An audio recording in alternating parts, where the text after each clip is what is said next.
สบายดีทุกคนตอนนี้งานเขาอีกแล้วหน้าทงใหญ่ทงกว้างงัวกล้วยกับปล่อยไปละบางส่วน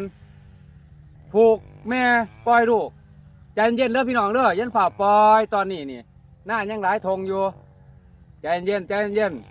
อย่าทำฝ่าปล่อยให้เห็นอกเห็นใจสร้างให้สร้างหน้าเฮาคนที่ว่ายังบ่แล้วเด้อทุกคนเด้อคนเลี้ยงงัวเลี้ยงกล้วยเข้าใจคนเลี้ยงไห้หน้าเข้าใจอยากให้ไอ้น้องหันได้ซอยกันผูกมัดก่อนเหลืออีกบ่เกินอาทิตย์หนึ่งดอกเนี่ยไปก่อนซาเด้อใจเย็นๆเจ้าหน้าก็ได้ปล่อยเสรีล่ะเขามาปล่อยเองก็ยังผูกทุกตัวเด้อพี่น้องเด้อผูกบัดทุกตัว11ตัว นิ้วหนึ่ง ยังผูกเบิดทุกตัวอยู่เอาใจเย็นก่อนเห็นใจเจ้าให้เจ้าหน้าเพิ่นหน้าเพิ่นก็ยังทงกว้างอยู่ยังบ่แล้ว